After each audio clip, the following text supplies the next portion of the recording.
Hello brains! Izza, aka Superbrain, asked if I could do a video focusing on ADHD in girls. Of course I can, Izza! In fact, let's play a game. Find the kid with ADHD.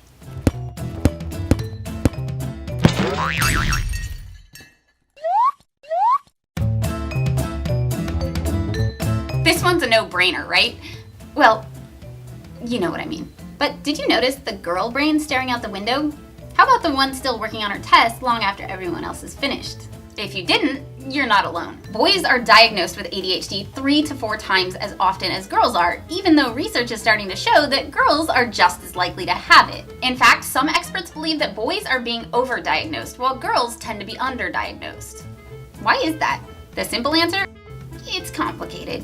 I did a ton of research on the issue and I found 5 main reasons for this. 1.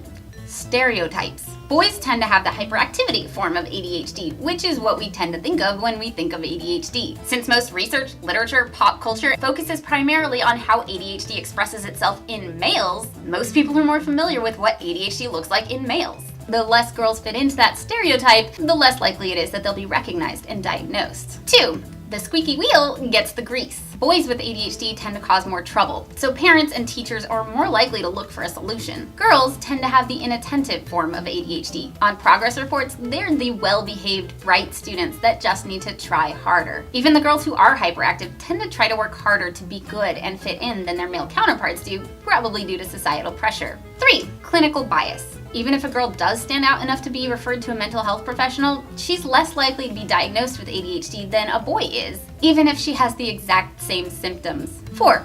Girls are more mature. Actually, girls just mature faster than boys do. There is a definite correlation between maturity and likelihood of diagnosis. Studies have shown that children young for their grade level are more likely to be recognized and diagnosed. Since girls tend to mature faster than boys, they're more likely to be missed.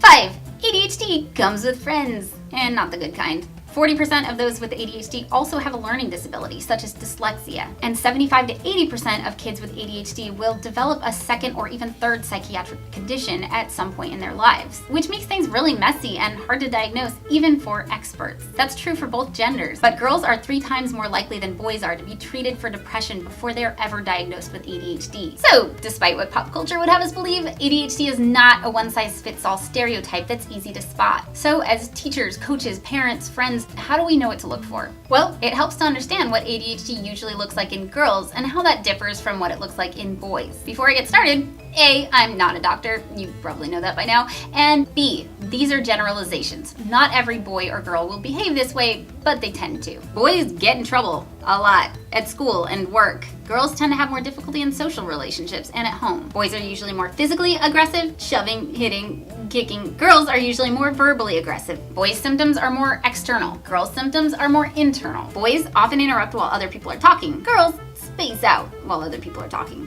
What were you saying 5 minutes ago?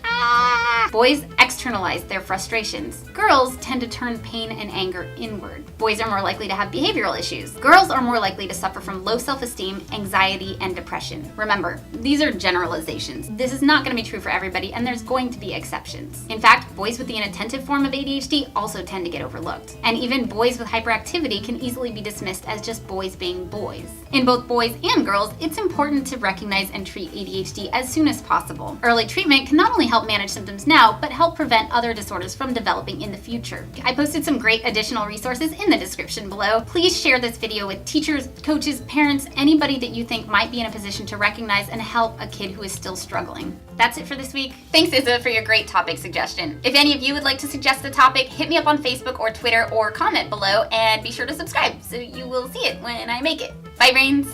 Also, remember, girls don't only have the inattentive type, they can also have the combined type or the hyperactivity type. The hyperactive type tend to be tomboys.